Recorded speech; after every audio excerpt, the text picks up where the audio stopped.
Flower Monument. Salamat sa inyong imbitasyon. Pero para hindi sabihin na tayo ay nagagali lang na walang solusyon, nais kong ipakita sa sambayanan na tayo dito ay may mga solusyon.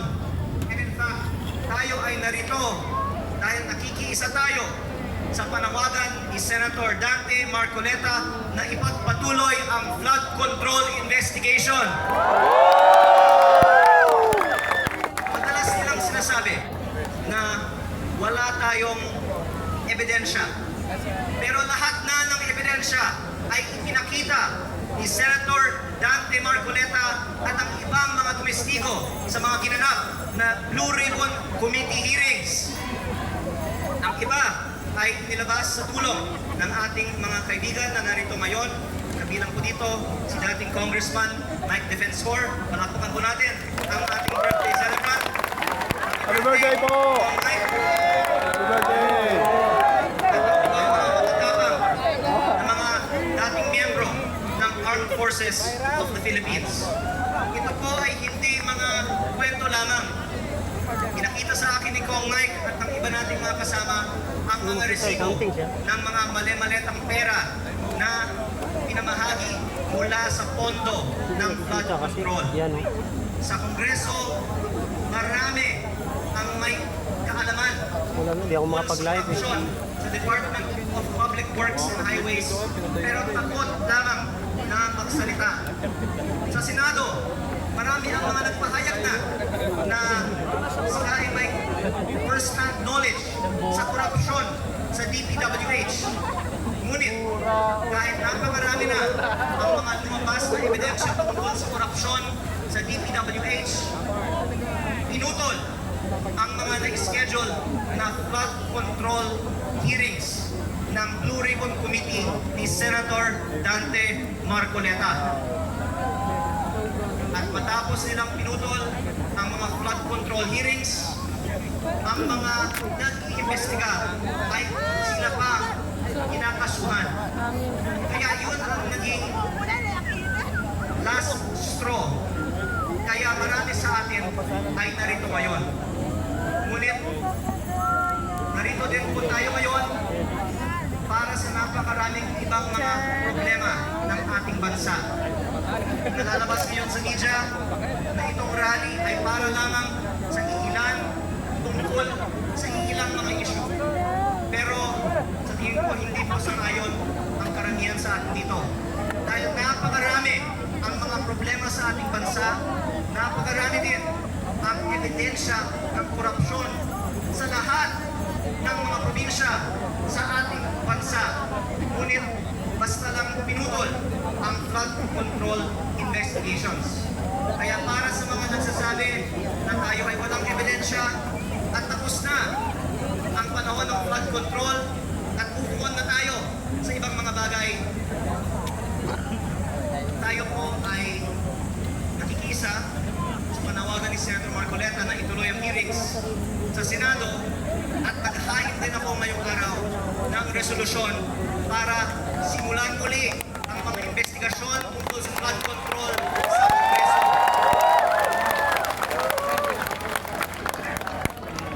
Hindi ko alam kung pagbibigyan ang kahilingan na simulan muli ang mga investigasyon dahil baka maraming mga matatamaan dito. Ngunit hindi sila pwedeng magpahayag na pinakasuhan nila ang mga may kasalanan habang ang mga iba na obvious naman na may kasalanan ay hindi kinakasuhan at hindi nila sinisimulan man ang flood control hearings. Kaya kung maaari po, isa-summarize ko lang ang ilan sa mga dahilan kung bakit nasimulan ko sa Kongreso ngayong araw na simulan muli ang flood control investigations. Isa ay dahil ngayon ay tag-ulan. Tag-ulan na nga ngayon. Payungan. Nakita po na kailangan natin ng bagong flood control projects. Ngunit isa at kalahating $1 trillion ay nawala sa mga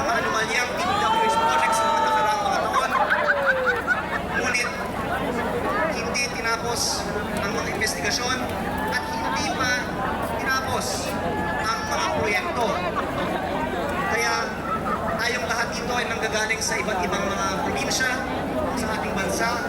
Lahat tayo ay pwedeng magbigay din ng ating mga karanasan tungkol sa mga substandard DPWH projects na ito din ay karagdagang ebidensya kung bakit hindi pa tapos ang flood control investigations at kung bakit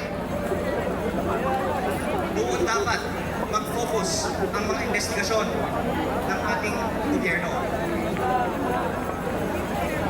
Ang dahilan na pinutol ang mga investigasyon sa Kongreso noong Setyembre ay dahil pinuko na ang Independent Commission for Infrastructure. Ngunit sa Marso 31, natapos na ang ICI at hindi man lang inilabas sa publiko ang report ng findings kung sino ayon sa pananaliksik ng ICI ang tunay na mastermind ng flood control scandal.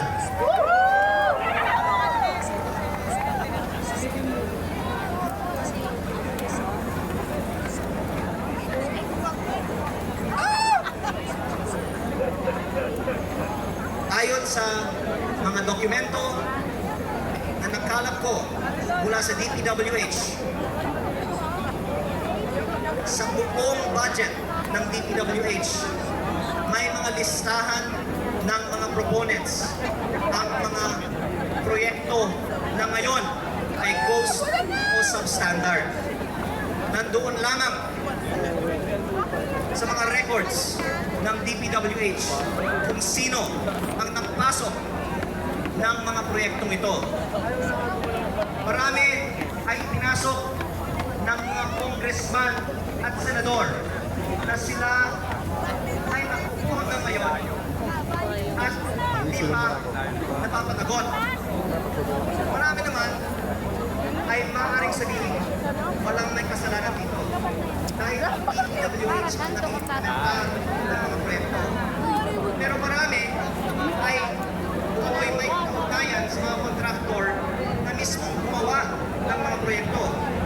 And speaking of campaign donations, hindi ko matiis na hindi banggitin ang hypocrisy ng Senador Dante Marcoleta pa ang gumawa ng kasuhan tungkol sa campaign donations.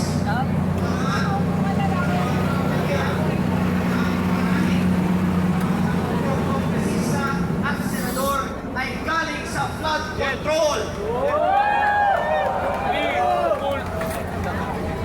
Ayon sa mga testimonya at mga dokumento sa DPWH at nasa kamay ng ibang mga witness.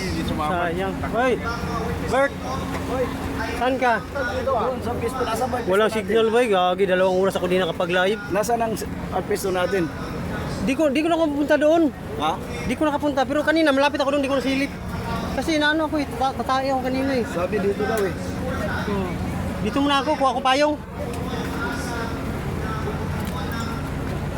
Wala na. Wala, Baguio.